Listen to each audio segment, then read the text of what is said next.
وَإِذْ أَخَذَ اللَّهُ مِيثَاقَ الَّذِينَ یاد کا کله چې واخیست الله کلک عهد هغه کسانو اوتو الکتاب چې ورکړل سوی د کتاب لتبیننه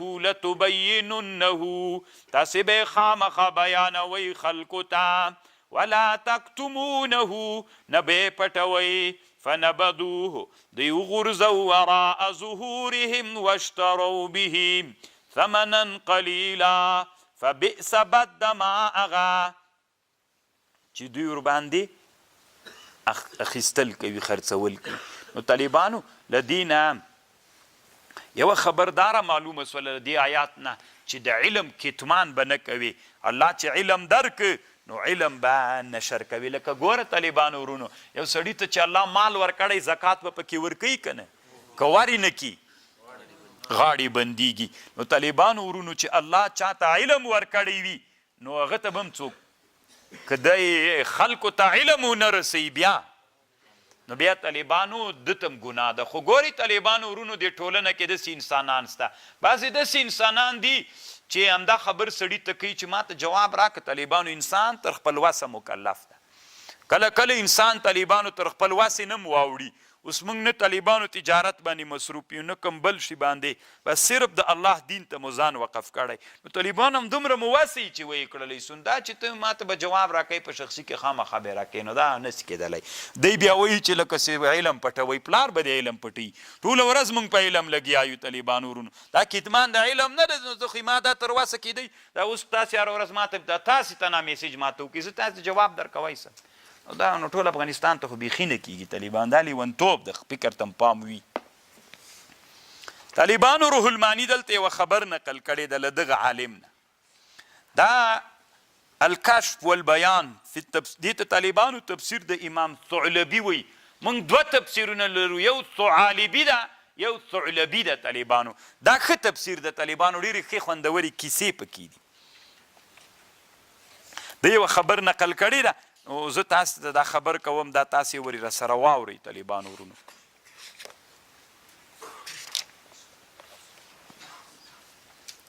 حسن ابن عمار وی زه محمد ابن شهاب زهري ته راغلم. غوږ ورته ونیسئ طالبانو چې د چا ډېر مسؤلیت ده. حسن ابن عمار وی زه زهري ته راغلم امام زهري ته. محمد ابن شهاب زهري دا هغه زمانه وله چې ویلې چې نور زه حدیث نه وایم چاته بس ته زه دي. وایي چې ورته راغلم وی دروازې سره مې دی ګیر کړه دروازې سره ورسره ملاقي سوم.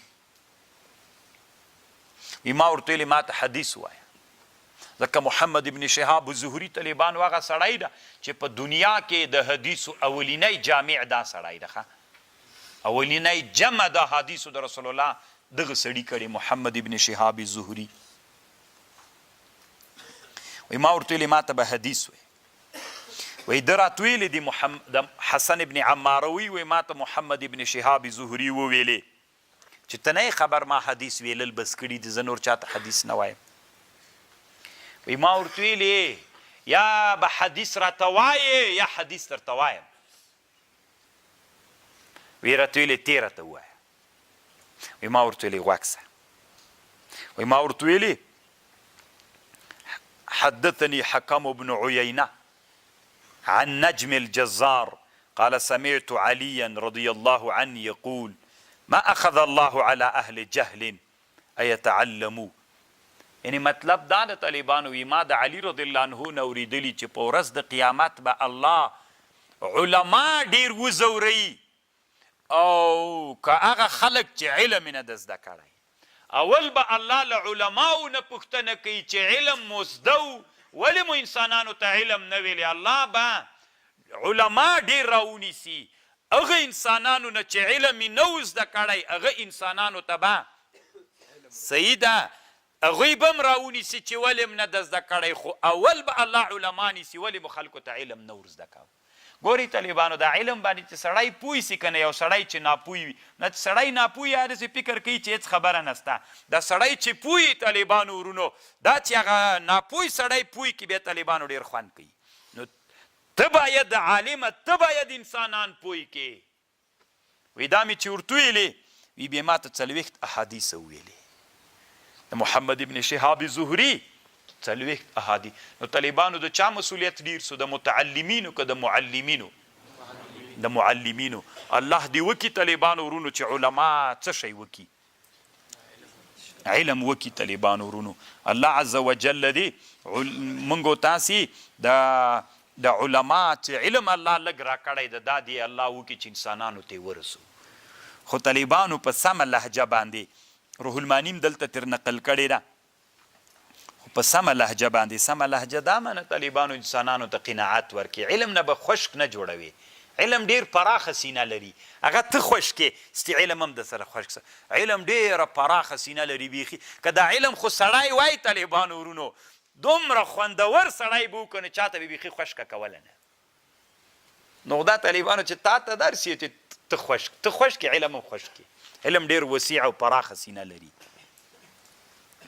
ولا تحسبن الذين يفرحون ولا تحسبن ګمان مکو په کسانو یفرحون چې خوشحالیږي بما په هغه شي باندې اتو چې راتګ کړی دوی راتګ ورباندې کوي ویحبون خوښوي ای یحمدو چې د دوی د حمدو سي ویل سي بما په هغه شي لم يفعلوا فلا تحسبنهم بمفازة من العذاب ولهم عذاب أليم. یو څه منافقین ول طالبانو چې رسول الله سلام به کله غزوات تلو جهاد ته بتلو نو دوی به بیا به نبی علیه السلام دوی به لا نړل جهاد ته به لا نړل دا منافقین پاتې بسول بیرته به چې رسول الله سلام راغی نو ستی به نبی علیه السلام ته ورغلل عذرونه به د دروغ ورته کول ستی به نبی علیه السلام ورته ویل زه صحیح ده او دوی به دا خوښول چې موږ د حمد ویل سي په هغه شي باندې چې هغه شی موږ کړی نه ده. ډېر انسانان وي طالبانو که نه دوی وایي د موږ صفت دې وسي دا د انسان طبیعت و فطرت ده د ما د په هغه شي باندې صفت وسي چې هغه ما کړی نه ده.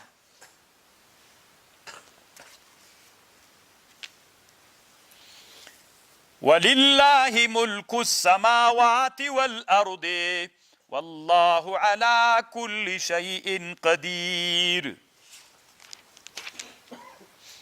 لکه کنه طالبان اوس تیر شل کلن جهاد او بعضې داسې انسانان ول کنه هغلته ول هغه جي کې هلته اوسېدل طالبان ورونو خپل خدا بدرنګې خرڅول که چی کول چې هلته فتحه راغله اوس دی وایي چې د ما صفت وکړه که نه زه دا 10 کاله ولې په عملیاتو نه مصروف ومه که نه که یې ونه کړي خوا به دوی کېږي صفت به یې کوې سم کلک صفت به یې کوې چې زه کلک هلته مصروف هم طالبانو او دی به له غجې نه 10 کلونو کې بیخي راختلی هم نه وي بیخي به دغه سم یې ورې نه راغلی چې د ملت پوښتنه وکړي. نو طالبانو دا د انسان فطرت. یوه خبر دا واورئ طالبانو روح المانی بیا دلته هغه باب الاشارات کې یوه خبره کړې ده چې بعضې داسې طالبانو اسرار دي اسرارو باندې چې الله پوی کړلې نو اسرار به له چا نه پټوي له اهل نه یې که د اسرارو اهل خلک ول نه به یې ترې پټوي ورته وایي به